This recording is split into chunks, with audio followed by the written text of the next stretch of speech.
Régen falun, amikor még mindenkinek volt csirkéje, a legegyszerűbb és leggyorsabb, és talán a legfinomabb ebéd is az volt, hogy elkaptunk egy csirkét az udvaron, gyorsan megkopasztottuk, fölszeleteltük, 40 perc múlva ettük a friss, hihetetlenül finom csirkepaprikást.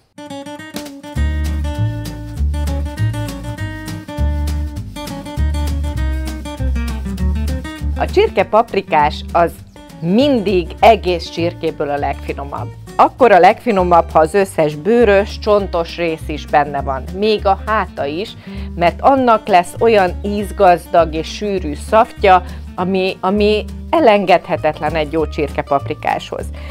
Tehát én a Bácskában nőttem fel, nálunk tényleg heti szinten volt csirkepaprikás, amikor felnőttek a csirkék, de soha egyetlen egyszer sem láttam olyat, hogy azt lisztelt, vagy lisztes tejföllel a végén besűrítették volna. Persze, amikor szedtünk, akkor volt, aki tett bele tejfölt, volt, aki nem, de annyira finom, friss volt, hogy még csak tejföl sem kellett hozzá, csak is csipetke. Tehát az összes paprikás féle étel Magyarországon szintén problémát és vitát vált ki, hogy készíti. Én most azt mutatom be, hogy a Bácskában édesanyám, nagymamáim hogyan készítették, és mi az az íz, amit én mindig keresek. Tehát az első, hogy egy friss, mindenféle gabonán nevelkedett csirke, teljesen frissen, nem fagyasztva, bár utána télen fagyasztva is ettük, úgyis finom volt, persze nem annyira, mint a frissen kopasztott, de azért az is jó volt. Ebből készül, és egész csirkéből. Ez volt a másik nyitja. A harmadik, hogy volt saját fűszerpaprikánk, még ez az utolsó adag, ami saját. Mi termesztettük, kézzel fűztük, kézzel válogattuk. Hihetetlen finom volt, és kétszer őröltük, tehát jó púderes volt az állaga.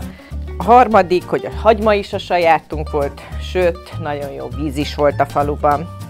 Na most ebből, amit meg tudunk őrizni, az az, hogy jó minőségű alapanyagból, jó minőségű csirkéből készítjük, egész csirkéből készítjük, jó fűszerpaprikát lehet venni szerencsére.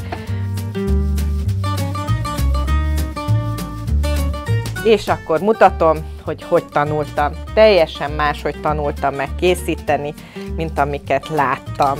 Tehát mi ezt ilyen, úgy mondjuk, hogy halászosan készítjük, tehát semmi plusz zsíradék nem kerül az ételbe. Ez egy kimondottan diétás étel, ha egy ilyen fiatal csirkéből készítjük, ennek még nincs zsírja, és nem is kerül hozzá zsíradék.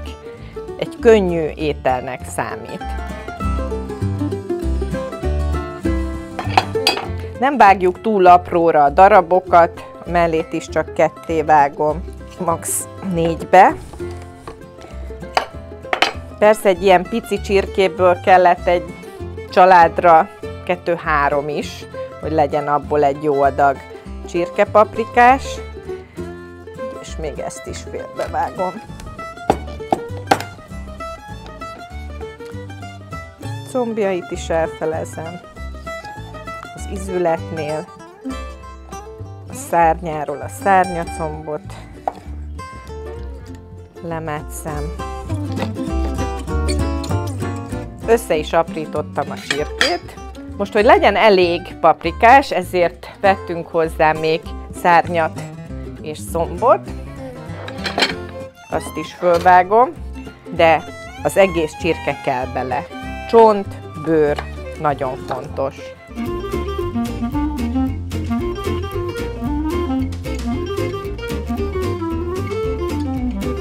És akkor a következőképpen került föl az étel, hogy egy réteg hús,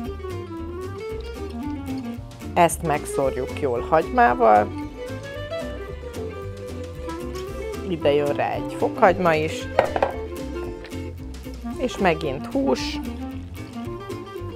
hagyma, hús, hagyma, és a maradék hús.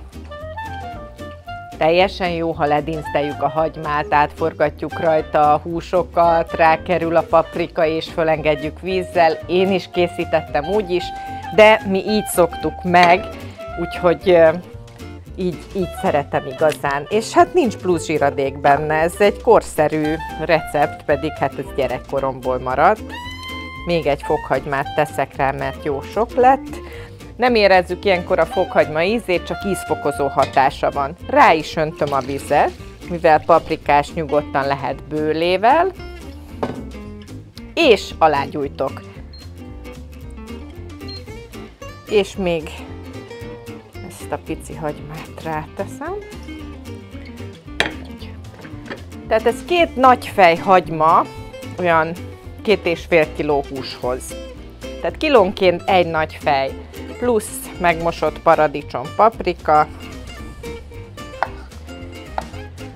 Ez adja a savát. Leginkább ilyenkor szezonban készült. Ilyenkorra voltak a csirkék is olyan állapotban, hogy lehetett őket már enni. És amikor jól felfort, akkor teszem rá a fűszerpaprikát, hogy egyből tudjon olvadni. Megvárjuk, hogy felforjon, és akkor utána meglátom, hogy kell-e még erre egy pici víz. Nagyon fontos, hogy végig nagy lángon főzzük, mint a középdunai halászlét. Ez azért van, hogy a hagymát a bugyogó lé szétfőzze. Ehhez, hogyha kevesebb idő volt, akkor nokedlit, ha pedig volt rá időnk, akkor mindig csipetke készült, úgyhogy most én csipetkét készítek hozzá. Fejenként lehet 10 dekagramm liszttel számolni a csipetkéhez. Tésztába is teszünk egy nagy csipet sót, és még a paprikásra se tettünk.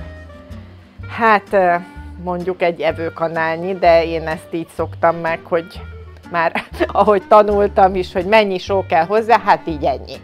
Na most 2-szer ennyi só kell hozzá, ez körülbelül egy evőkanálnyi. De ez is ízlés kérdése persze. Tettem a 20 deka liszthez egy kis sót, és jön hozzá 2 tojás és egy pici víz.